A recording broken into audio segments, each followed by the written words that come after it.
V súčasnosti nútite ľudí bojovať, pretože nemáte dostatok vojakov, mladých ľudí. Ja som sa pozeral a videl som príbehy a viem, čo sa deje. Ľudí vediete do vojny na základe propagandy. Súhlasíte s tým, pán prezident, že máte problémy s náborom ľudí a teraz ste prišli do oválnej pracovne Spojených štátov a útočíte na administratívu, ktorá sa snaží zabrániť deštrukcii vašej krajine. Je tu veľa tém. V prvom rade, počas vojny každý má problém. Týka sa to i vás. Je medzi vami oceán a necítite to možno teraz, ale pocítite to nebezpečenstvo. Buďte radi. Nehovorte nám, čo my máme riešiť. Nehovorte nám, čo máme my cítiť. Vy nie ste v pozícii, aby ste to diktovali. Vy nie ste v pozícii, aby ste diktovali nám, čo máme my cítiť. Budete cítiť vplyv. My sa budeme cítiť veľmi dobre, budeme sa cítiť veľmi silne. V súčasnosti nie ste vo veľmi dobrej pozícii. Umožnili ste tomu, že budete v zlej pozícii. Vy nie ste v dobrej pozícii. Nemáte karty v rukách teraz. S nami budete môcť mať karty. Pán prezident, hazardujete so životmi miliónov ľudí. Hazardujete s treťou svetovou vojnou. Pohrávate sa s tým, že môže dôjsť k tretej svetovej vojne. A to nerešpektuje našu krajinu. Nerešpektuje to túto krajinu. Povedali ste ďakujem aspoň raz počas tohto celého stretnutia. Povedali ste ďakujem, išli ste do Pensylvánie a tam ste robili kampaň pre opozíciu a tam ste vyjadrili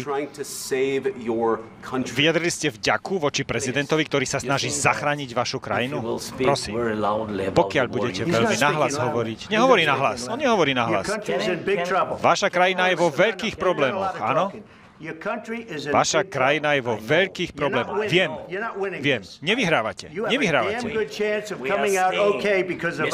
Máte dobrú šancu sa z toho dostať vďaka nám. Pán prezident, od samotného začiatku sme vďační. Boli sme sami od začiatku. Neboli ste sami. My sme vám dali, vďaka hlúpemu prezidentovi, ktorý ho sme mali, sme vám dali 350 miliárd dolárov. Ak by ste nemali naše zbrane, naše vojenské materiály a zariadenie, táto vojna by bola skončila.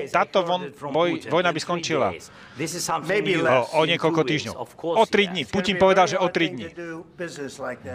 Veľmi ťažké bude sa dohodnúť pri tomto. Povedal som veľakrát ďakujem. Napriek tomu, že nesúhlasíme. A poďme riešiť tieto nesúhlasy a lepšie nebojujme v amerických médiách, keď viete, že sa mýlite. Ja si myslím, že je dôležité, aby americkí občania videli, čo sa deje, preto je dôležité, aby sme sa rozprávali. Musíte byť vďační. Nemáte karty v rukách. Vaši ľudia zomierajú.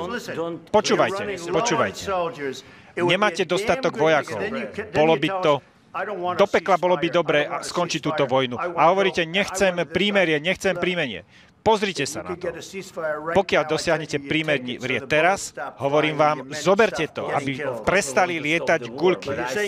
Ja chcem, a vy hovoríte, že nechcete prímerie? Rýchlejšie môžete dosiahnuť prímerie, než koniec vojny. Čo to znamená? Chlapík Biden, ktorý nie je veľmi inteligentný. A Obama, ten vám tiež dal. Ja som vám dal javeliny, aby ste mohli na tieto tanky zaútočiť. A Obama vám čo dal? Plachty a Biden javelin. Musíte byť vďačnejší, pretože nemáte karty. S nami budete mať karty v rukách, ale bez nás nebudete mať žiadne karty v rukách. Bude to ťažké dosiahnuť dohodu. Čo pokiaľ Rusko poruší prímerie? Ako budete reagovať? Pýta sa, čo sa stane, pokiaľ Rusko... A čo ak? Čokoľvek. Čo keď vám padne bomba teraz na hlavu? Ja neviem.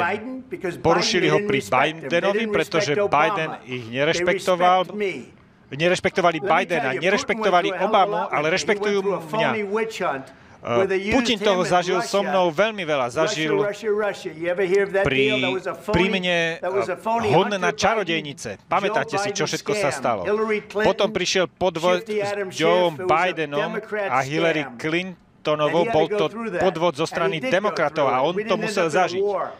A neskončili sme vo vojne. On to prežil, bol obvinený z mnohých vecí a nemá s tým nič dočinenia. A prišlo to od Huntera Bidena z jeho spálne, bolo to nechutné a potom povedali, laptop, ten laptop to prišlo z Ruska od agentov, bol to všetko scam, bol to podvod. Všetko, čo môžem povedať, je nasledovné. Možno porušil dohody pri Obamovi a pri Bushovi. A možno áno, možno nie, ja neviem, ale pri mne žiadne dohody neporušil. Chce sa dohodnúť. So mnou sa chce dohodnúť. Problém je, že podľa mňa treba byť tvrdým. A bez Spojených štátoch to nie je možné. Vy ste veľmi hrdí. Ale buď sa dohodnete, alebo my odídeme. A budete musieť bojovať sami. Ale nemáte karty. Potom, čo podpíšeme túto dohodu, budete vo veľa lepšej pozícii. Ale musíte byť vďační. Nie ste vďační a to nie je pekné. V poriadku. Myslím, že sme toho videli dosť. Čo si myslíte? Bude to skvelá televízna show, áno, musím to takto povedať. Uvidíme, čo sa nám podarí dosiahnuť.